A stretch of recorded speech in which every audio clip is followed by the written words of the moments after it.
തിരുവനന്തപുരം വിതുരയിൽ ആദിവാസി സ്ത്രീ കഴിഞ്ഞിരുന്ന കുടിൽ കാട്ടാനക്കൂട്ടം തകർത്തു. വീട്ടമ്മ ചെങ്കുത്തായ വനഭൂമിയിലൂടെ 1 കിലോമീറ്ററോളം ഓടി മകന്റെ വീട്ടിൽ അഭയം തേടി.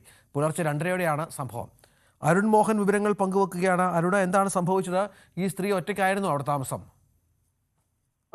രഞ്ജിത്ത്, ഈ പറയുന്ന വിതുര ആദിവാസി ഊരിൽ താമസിക്കുന്ന രാധ എന്ന ആദിവാസി യുവതിക്കാണ് ഇങ്ങനൊരു ദാരുണ സംഭവം ഉണ്ടായത്. ഇന്നലെ രാത്രിയായിരുന്നു ഈ ഒരു സംഭവം ഉണ്ടാകുന്നത്. ഇവർ ഒറ്റയ്ക്കായിരുന്നു താമസം. മകൻ കുറച്ച് ദൂരെയാണ് താമസിക്കുന്നത്. ഇവരൊരു തൊഴിലുറപ്പ് തൊഴിലാളി കൂടിയൊക്കെയാണ്. ഈ പറയുന്ന സ്ഥലത്ത് താമസിക്കുന്ന ഇടയിൽ ഈ ഈറമേഞ്ഞ ടാർപോളിൻ പൊതിഞ്ഞ ഒരു കുടിലായിരുന്നു ഇവരുടെ താമസം. രാത്രിയായിരുന്നു കാട്ടാനക്കൂട്ടം എത്തുകയും ഈ തൂണ് പിഴുന്ന ശബ്ദം കേട്ടായിരുന്നു ഈ അമ്മ കേൾക്കുന്നത്. തുടർന്ന് ഇവർ ഭയന്ന് ഓടുകയായിരുന്നു. രാത്രിയിൽ ജീവനും കൊണ്ട് ഈ പറയുന്ന വന്യമൃഗങ്ങളുള്ള കാട്ടിലൂടെയായിരുന്നു ഇവർ ഓടി മകന്റെ വീട്ടിലായിരുന്നു അഭയം പ്രാപിച്ചത്. ഈ പോകുന്ന സമയത്ത് വീണ് ഇവർക്ക് പരിക്കേറ്റിരുന്നു.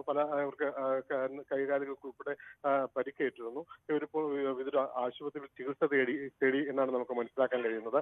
ഈ പ്രദേശത്ത് ആനയെ ഉൾപ്പെടെയുള്ള വന്യജീവികളുടെ ശല്യം ഉള്ളൊരു സ്ഥലമാണ്. നിരവധി തവണ ആദിവാസി ജനങ്ങൾ ഉൾപ്പെടെയുള്ളവർ നിരവധി തവണ വനം വകുപ്പിൽ ഉൾപ്പെടെ പരാതി നൽകിയിട്ടുണ്ട് കാട്ടാന ജനവാസ കേന്ദ്രങ്ങളിൽ ഇറങ്ങുന്ന സ്ഥലത്ത്. മാത്രമല്ല, ഏതാനും ആഴ്ചകൾക്ക് മുമ്പായിരുന്നു ഈ പ്രദേശത്തിന് സമീപത്തായി ഒരു ടാപ്പിംഗ് തൊഴിലാളിയെ ആന ആക്രമിച്ചതും തുടർന്ന് അദ്ദേഹത്തിന് ജീവൻ നഷ്ടപ്പെട്ട ഒരു സംഭവം ഏതാനും മാസങ്ങൾക്ക് മുമ്പായിരുന്നു നമ്മൾ റിപ്പോർട്ട് ചെയ്തിരുന്ന ഒരു സംഭവമായിരുന്നു. രഞ്ജിത്ത്, അതാണ് അരുൺ മോഹനാണ് വിവരങ്ങൾ പങ്കുവച്ചത്. ജീവൻ രക്ഷപ്പെട്ടത് തലനാഴിക്കാണ്. കാട്ടാനയാണ് എത്തി ഇവർ താമസിച്ച കുടിൽ തകർത്തത്.